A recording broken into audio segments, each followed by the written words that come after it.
All right, we're talking about sequences and series and how we get through our sequences and series and what are we going to learn in this section. We're starting our chapter 12, which is on sequences and series. We're going to start with the arithmetic sequence and series. Hopefully we're going to understand the difference between a sequence and a series. We're going to find the nth term. We'll talk about what the nth term of an arithmetic sequence is. We'll find the mean of an arithmetic sequence, and we'll learn how to correctly pronounce the word arithmetic. A lot of people say arithmetic. Not quite the same thing. So we start with the problem here. We start with you visit the Grand Canyon and you drop a penny off the edge of a cliff. The distance the penny will fall is 16 feet in the first second and 48 feet in just that second. So it's not 48 feet total by the second, but 48 feet in the second, 80 feet in the third second, and so on in an arithmetic sequence. What is the total distance the object will fall in 6 seconds? Okay, so we're talking about the total distance this object will fall. Go ahead and you could pause, I'd say pause the video right now and see if you can kind of work it out on your own. And I'm going to show you then, hopefully you can come back, and I'll show you what a student showed. This was a student work of how they solved it. And they said, okay, if the first was 16, and they said you really add 32 each time. So each time the student figured out that you're adding 32 to get to the next, how much is in the next second.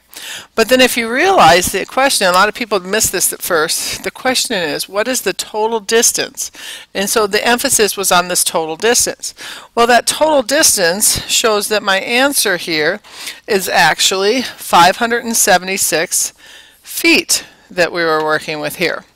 And let me then qualify this and kind of show you a little bit of what we're talking about today. What this is very nice. It kind of shows us what we're talking about. Like right here, this part of the data, the 16, 48, 80, 112, 144, and 176 is a sequence. Okay? This answer here of 576, excuse me, is a series. A series is the sum of a sequence. Sum of a sequence. A sequence is a set of numbers that goes up by the same value each time. In this case, goes up by 32. All right, let's go through another problem. And we're going to talk about kind of how we can look at series and sequences. So the next problem here says the sum of the interior angles of a triangle is 180 degrees. Of a quadrilateral, which is 4-sided, is 360 degrees. Of a pentagon, which has 5 sides, is 540. Assuming this pattern continues, find the sum of the interior angles of a dodecagon, a 12-sided figure. Again, I'm going to have you pause and try to figure this out. So here's what I have for a solution for this. If the 3 is 180 and the 4-sided is 360, looks like each time we're adding 180 degrees. When you add another side, you add 180 degrees. Each time we're adding 180. And I didn't show how we did all of them. It got it kind of tedious. And then we get to 12 and we have 1800. Okay? It does get tedious sometimes, and so I asked my students to see if they could come up with a rule, and we had students kind of work out what could the rule be for this. So the next question is, what is the rule? Go ahead and pause it and see if you can come up with a rule.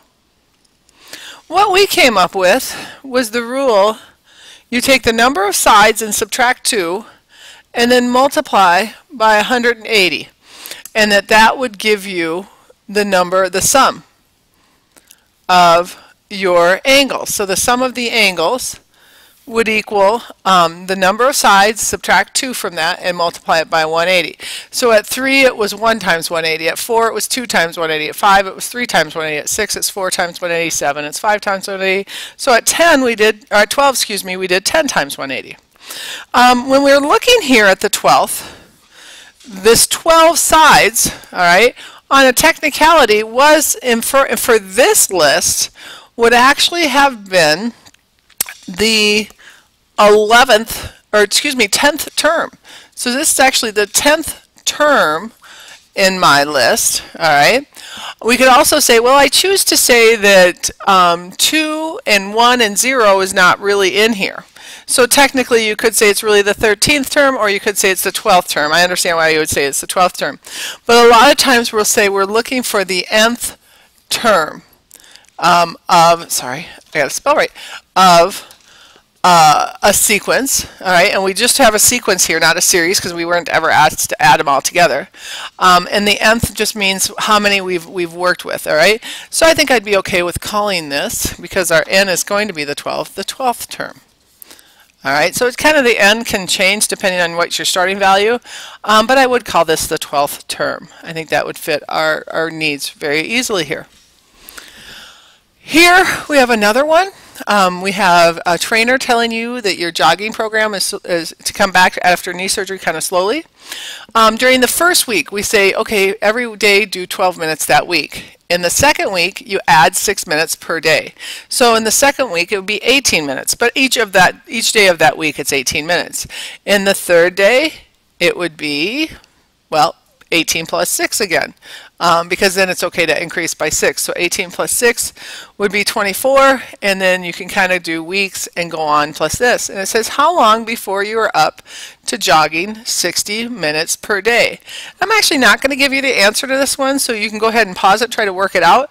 I'm hoping it will be in another video, or we'll discuss it in class, so you can discuss it in class. It won't be in this set.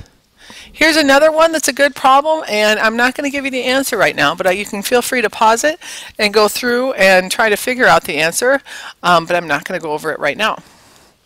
All right, so we're going to be looking a lot at patterns, and we're going to be saying, what is a pattern? So we had a pattern that we had to figure out before.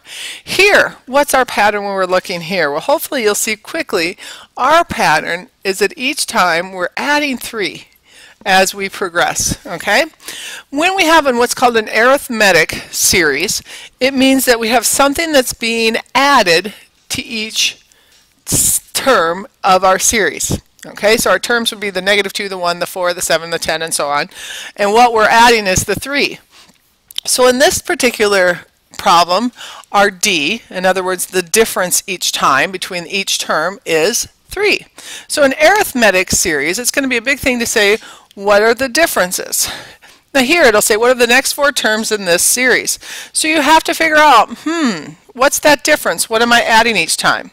Well, a trick, all right, or a plan might be a better way to find our difference, all right, to find what we're doing, is to take the second number, second term, and subtract the first term.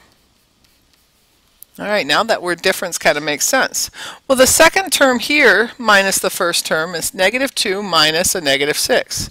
Well, if I change the negatives into positives here, I really have -2 plus a +6, which gives me a +4.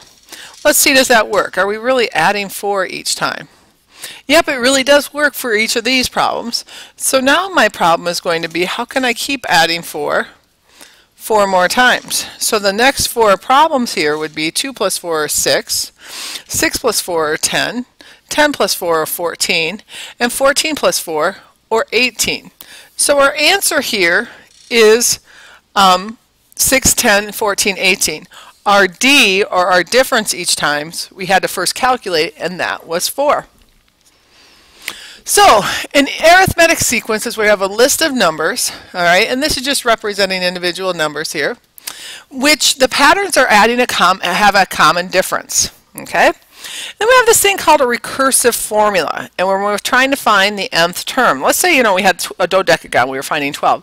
What if we had to find a 25-sided figure? It would take forever to just put it out in a list. So we have found that it really does help to use this recursive formula. What recursive means is we use the previous terms to find the next one. So the next term is the current term plus the difference, okay? So when we had, let's just go back to our original problem, and we were dealing with how far it fell. So I think we started at 16 and 48, and we were adding 32 each time. So wherever we were, whether it be 16, 48, or 80, we could always say, okay, We just have to add that difference each time, and we kind of figured out it had to be 32 each time. So wherever we are now, the next value, you just have to add 32, excuse me, to the value you are at now. And it's going to give you the next value that you're going to be at. So in this formula, let me show you this again. I'm going to kind of erase my discussion here, sorry. So in this formula, let's talk about what everything means. We've already hopefully got that this is the difference between terms, This a to the n minus 1 is the previous term. One right before, the previous term. And the a sub n is the term we're looking for. So, all right, in this case, you'd say, okay, if I was looking for the 6th term, it's just the 5th term plus the difference. Well, that's always hard. Well, if we're talking about the 29th term, do we always have to go to the 28th term? And then really, how hard would it be to find the 29th term? That's where we kind of look and we say, okay, isn't there some way we can start with the beginning term and go from there? And so that's what we're going to be getting into. So let's talk about this. We could do this actually pretty quickly on a calculator. Let's first look at our values here. -6, -2, +2, and what are we doing each time? Well, my d, or each time, what I'm kind of doing, and I can kind of do this by my head here, I'm adding 4 each time. All right, so really I just need to add 4 each time. So I need to find the 20th term. This is my first term. This is my second term. This is my third term. So we need to find the 19th term and add 4 to it. Well, all right, I think the quickest way to do that, if you don't know any other formula, all right, is to start here with your calculator. I gotta go back and remember, we started with a -6. It's to say, okay, -6 is my first term. And each time we're adding 4. Okay, and so that's first term. That was my second term. My third term, there's my third term. Oh, what'd I do? I'm sorry, guys. My third term, oh, I had too many. I'm going to clear it and start again. So we started with -6. I had my second term was -2. My third term is +2. And then the fourth term, now I can just hit enter, is 6, fifth term, 6th term, 7th term, 8th term, 9th term, 10th term, 11th term, 12th term, 13, 14, 15, 16, 17, 18, 19, 20. You have to be really careful you do it exactly right amount of times. We found for an answer of 70. And I hope you're saying what I'm saying. There's got to be an easier way. All right, and that's what we're going to get at. There's got to be an easier way. Let's talk about our easiest way, an explicit formula term, where a sub n is the term we're looking for. All right, so it could be in the case it was the 20th term. N, all right, a sub n is n, it is the term. It's right. It's kind of like the whole value. All right, the term or the term value. All right, n is like what term it is. Is it the first, the second, the third, the fourth? All right, so n is the position of the term. First, second, third, fourth, fifth. D is the difference. And this, A, is the starting term. What is our beginning term? All right. So in this case, we started at -6. We went up by 4. And we wanted to have 20 terms. Okay. So here we're going to have our -6 plus 4 times, essentially it's 19. It was 20 minus 1. We could just put in 19. We got our answer. We have the same answer. We had confirmation that our original answer was correct. All right. So when we have to find an nth term, well, actually, we're going to look at this in another video.